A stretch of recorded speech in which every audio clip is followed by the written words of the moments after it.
मकसद ये है, आज का जो पहला मेरा दर्स है उसमें बुनियादी बात वही है कि हमारे दलाइल कितने हैं? 4। हम इन 4 दलाइल को मानते हैं और हम जो बात भी कहेंगे, कोई तारीफ करेंगे, तो वो भी चारों में से किसी दलील में होगी, या इजमा में होगी या कियास में होगी। लेकिन गैर मुकल्लिदीन ये कोई तारीफ नहीं निकाल सकते किसी चीज की भी। जैसे मैंने बताया कि खुद हदीस की तारीफ कुरान हदीस में नहीं है,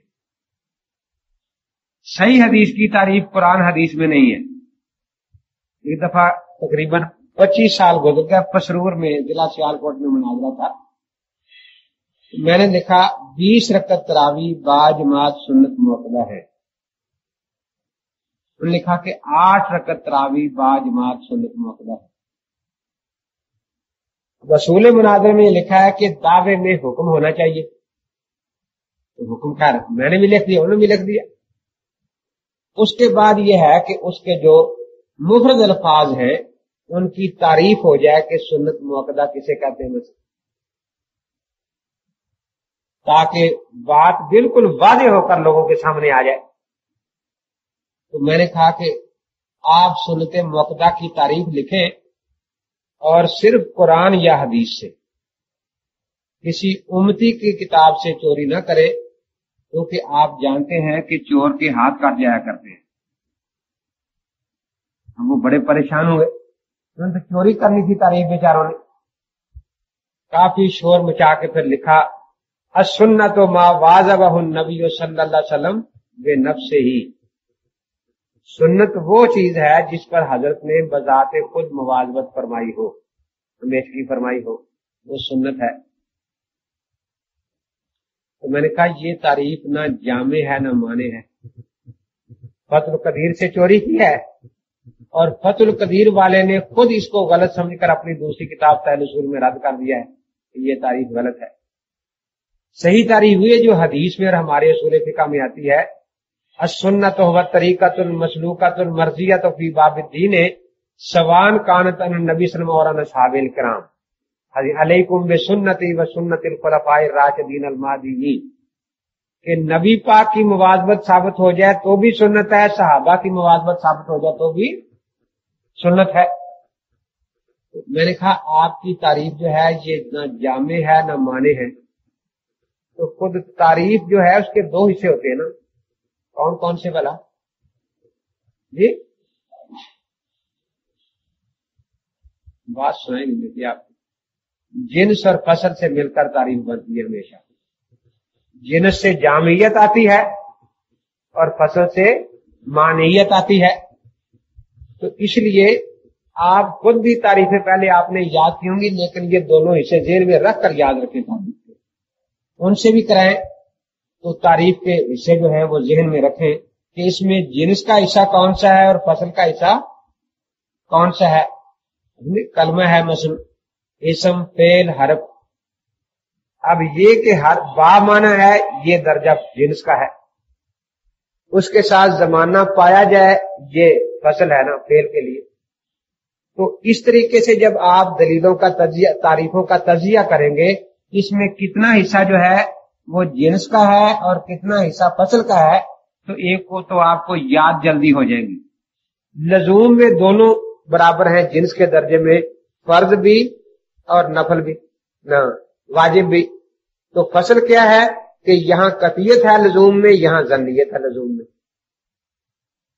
सुन्नत और नफल में यही फर्क है। दोनों बातें हुजूर पाक से साबित हैं। इस दर्जे में ये दर्जा जिन्स में है, लेकिन जहां मुवाज़बत पाई जाएगी ये फसल है सुन्नत मुअक्कदा के लिए, उसको हम सुन्नत मुअक्कदा कहेंगे।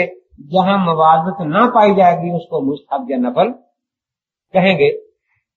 तो हर तारीफ जो है वो जिन्स और फसल से मिलकर बनती है, क्योंकि तारीफ के लिए जामे और माने होना जरूरी है।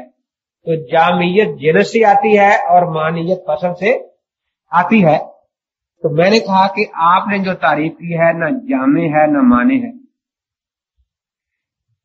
जामे तो माने तो इसलिए नहीं कि फराइज पर भी हुजूर ने मुवाज़बत फरमाई है या नहीं, اور واجبات پر، تو وہ سارے اس میں سنت میں شامل ہو گیا. اور جامعیت اس میں نہیں کہ بہت سی سنتیں اس میں آ نہیں رہی. تو عوام کا مجمع تھا تو ان کے اعتبار سے میں نے پوچھا کہ دیکھو سب مسلمان جانتے ہیں کہ 5 نمازوں سے پہلے اذان کہنا بھی سنت ہے، اقامت کہنا بھی سنت ہے. اس میں تعریف میں ہے کہ سنت وہ کام ہے جو حضرت نے خود ہمیشہ کیا ہو، اور حضرت نے خود ایک دفعہ بھی اذان نہیں کی. ایک دفعہ بھی زندگی بھر میں حضرت نے خود اقامت نہیں کہی. تو یہ جو 2 سنتیں پورے مسلمانوں میں اتفاقی ہے، اس تعریف میں تو وہ بھی سنتوں سے خارج ہو گئی، کیونکہ مواظبت بے نفس ہی نہیں پائی گئی. ہمارے ہاں مواظبت تشریح کہتے ہیں اس کو، کہ حضرت کے حکم سے کام شروع ہو اور پھر اس پر مواظبت پائی جائے حضرت کے سامنے. تو اس لیے ہمارے ہاں تو مواظبت تشریح پائی گئی نا. وہ کہتا تھا مواظبت بے نفس سے ہی پائی جائے خود حضرت کے.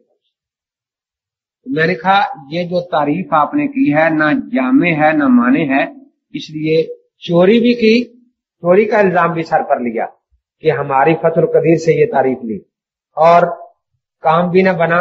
اس کو کہتے ہیں خسرت دنیا والا آخرہ، نہ دین رہا نہ دنیا رہی. میں نے کہا ڈوب مرنے کی بات ہے، نام قرآن جس کا لیتے ہو اور تعریفیں ہماری کتابوں سے چوری کرتے ہو.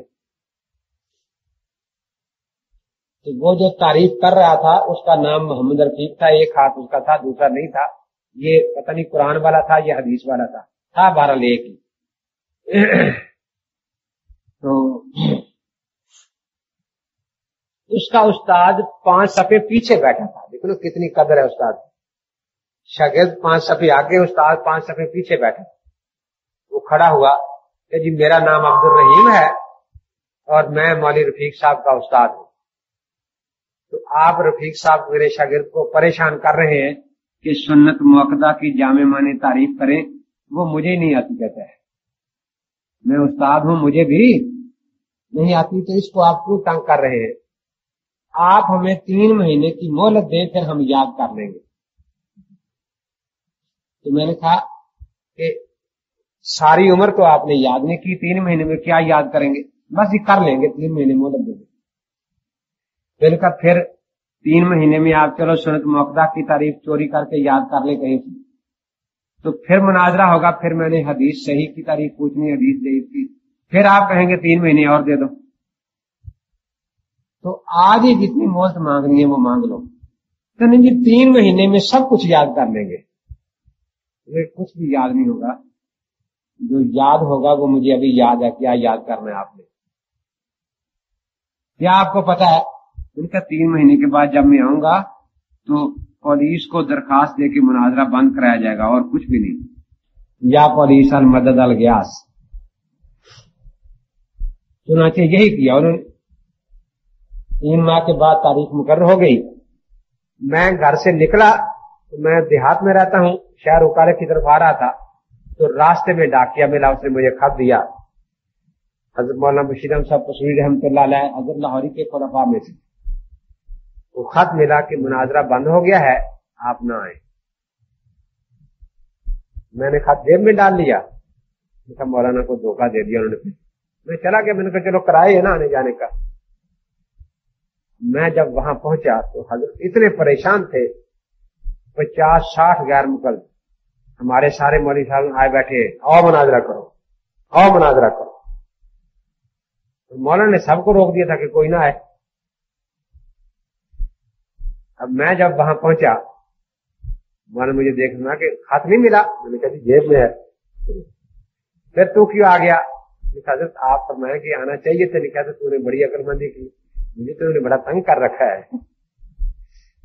وہ کاغذ لے کے لائے ہوئے تھے کہ حدیث جو ہوگی وہ سیاستہ و ما وافا کا بہا، ما وافا کا بہا سے ہوگی. سہا لکھا تھا سین کے ساتھ، سہا، اور ہا بھی دوسری لاہور والی تھی، سہا ستا. ما وافا کا بہا جو کاف ہے وہ ڈنڈے والا تھا. تو میں نے پڑھا نا تو मैं पढ़ के जरा हंसा तो मौलाना ने फौरन यूं हाथ अपनी उंगली मुंह पर रखी, बस चले गए। मैंने कहा हज़रत ये क्या बात, आपने मुझे खामोश कर दिया। मैं कि इन बेईमानों को सारी उम्र गलत पढ़ने दिया करो, इन्हें कौन सा एहसान मानना है कि हमारी किसी ने तस्हीह कर दी है। जो गलत लिखे मैंने कभी इनको गलती नहीं बताई, सारी उम्र ही गलत लिखे सारी उम्र ही गलत पढ़े। और जब मैं पहुंच गया, हमने ऐलान कर दिया तो भाई ठीक है हम आ गए हैं, आओ मुनाजरे के लिए, फिर भागे पुलिस की तरफ। हम बार बार ऐलान कर रहे थे कि 3 महीने मोहलत मांगी थी, आओ सुन्नत मुअक्कदा की तारीफ सुनाओ हमें, आओ सही हदीस की तारीफ सुनाओ। फिर क्या, देखो जी उनका स्पीकर भी बंद कर दो, हमारा भी बंद कर दो, हम बड़े परेशान हैं जी, उन्होंने हमें परेशान कर रखा है। तो इसके बावजूद 3 माह बाद मुझे फिर एक रसाला मिला, मुकालमा तरावी उसका नाम था, जिसमें लिखा था कि पसरूर में हनफियों की जिल्लत में शिकस्त। हम सारा दिन किताबें लेकर मुनाज़रे के मैदान में बैठे रहे और कोई हनफी मुनाज़र वहां नहीं था। ये उन हजरात का तरीका है।